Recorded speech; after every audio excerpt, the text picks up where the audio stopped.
Kawawa naman si nanay, ate. Alam ko sobrang sakit sa kanyang pagkawala ni Lolo. Alam ko naman yung bunso. Dahil tanging si Lolo lang ang kasama niya. Simula nung bata pa siya. Oo nga, ate. Ang aga kasing naulila ni nanay sa ina. Oo nga, bunso. Hindi man lang tayo nabigyan ng pagkakataon na masilayan o makita man lang si Lola.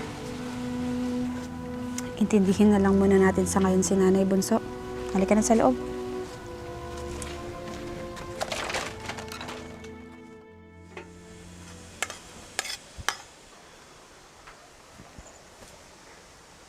Nay, kumain na po kayo. Hintayin lang po natin si Lovely at pinabili ko ng tinapay sa tindahan. Kumain po kayo na madami, ha? Eto po, Nay. Kumain na po kayo. Ayoko kumain! Wala akong gana!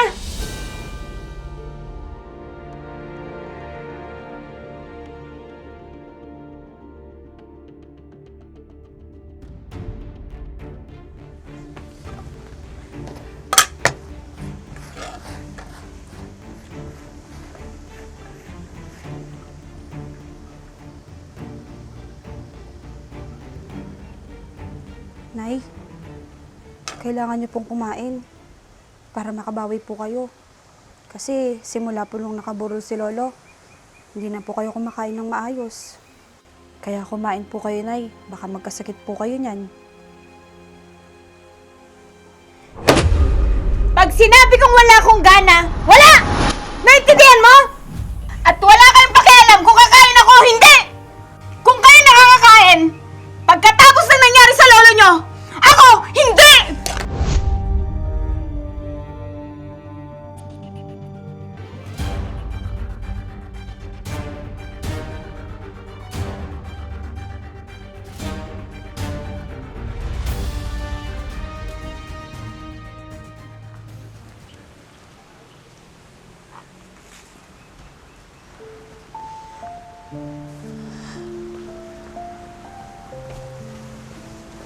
Ate. Bakit ka umiiyak? Naalala mo na naman ba si Lolo, ate? Hindi, bunso. Bakit ka umiiyak, ate? Inalok ko ng pagkain si nanay kanina. Pero tinanggihan niya. Yun lang naman pala, ate. Anong nakakaiyak doon? Sinigawan niya ako, bunso. At tinabig niya sa akin yung platong inihain ko sa kanya. Tapos yung tema ng pananalita ni nanay. Parang ako yung sinisisi niya. Bakit ganun, bunso? Masakit din naman para sa akin ang pagkawala ni Lolo. Hindi ko rin matanggap. Ate, pwede bang intindihin muna natin si nanay ngayon? Palawakin muna natin ang pasensya natin kay nanay. Please. Hindi ko alam, bunso. Pero sana, huwag niyang ibagsak lahat sa akin ng sisi. Dahil hindi ko matatanggap yun. Anong akala niya? Masaya tayo na nawala si Lolo? Nagdadalamhati rin tayo, Lovely. Sobrang sakit din, Lovely. Dito! Dito sa puso ko! Dahil mahal na mahal din natin si Lolo! Alam naman ni nanay yun, ate. Kaya parang awa mo na. Hayaan mo na natin siya. Sige, Tara na, ate, sa loob.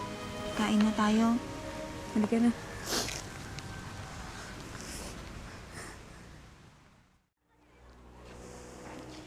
Nay, tubig niyo po. Bakit ba ang kulit-kulit nyo, ha?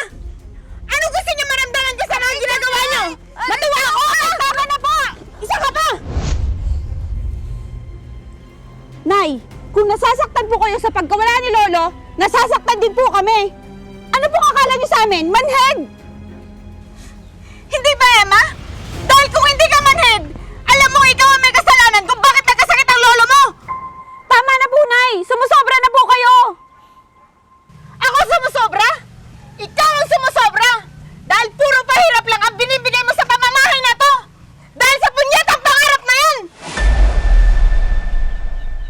Ibang-iba talaga kayo kay Lolo. Kung gaano kasaya si Lolo sa mga pangarap namin, gano'n naman kayo kasamanay. Nasanhi na ang pagkawala niya! Dahil sa suporta niya sa inyo! Lalong-lalo na sa'yo, Emma! Alam kong ako yung sinisisi niyo, Nay! Kahit hindi niyo sabihin! Totoo naman eh! Nang dahil sa'yo, nagtrabaho siya na nagtrabaho! Halos hindi na siya nagpapahinga at hindi na siya kumakain! Huwag mong isisi sa akin ang lahat, Nay! Dahil may kasalanan ka rin! Ako? May kasalanan? Anong kasalanan ko, ha, Emma? Kung ginagawa mo lang ang obligasyon mo bilang nanay, hindi ako, hindi Lolo ang lahat! Ate, tama na please. Hindi, Bunso! Sumusobra na si nanay! May kasalanan din si nanay kung bakit nawala si Lolo! Dahil duwag si nanay na harapin ang obligasyon niya sa atin! Di ba totoo, Nay? Ano sinabi mo? Totoo naman po, Nay eh! Na mas malaki ang kasalanan mo kung bakit nagkasakit at nawala si Lolo! Dahil sa kawalan niyo ng suporta sa aming magkapatid, Nay, inako lahat ni Lolo para lang mapunan ang kakulangan ninyo! Tapos ako lang ang sinisisi niyo? Matuto kayong umamin sa kasalanan niyo, Nay, at kakulangan niyo! Huwag niyong isisi sa ibang tao ang kasalanan niyo, Nay! Dahil alam ni Lolo kung ano ang totoo! Hindi lang siya nagsasalita! Nay! Alam kong hindi dumaing sa atin si Lolo! Dahil alam niyang magagalit kayo! At mag-aalala kami! Wala pong may kagustuhan sa nangyari, Nay. Pero pare-parehas po tayong nabigla at nasaktan. Kaya imbis na magsisihan tayo, tanggapin na lang po natin ng maluwag na wala na si Lolo.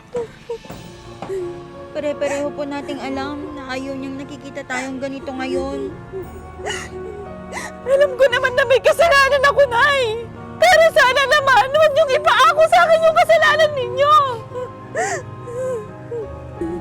Dahil hindi ako papayag na isisisi niyo sa akin ang lahat! Tanungin niyo din ba sana yung sarili niyo kung minsan, Nay, kung saan kayo nagkulang at nagkasala! Ate! At sana naman, Nay, mahanap niyo sa puso niyo ang pagmamahal sa amin bilang anak niyo.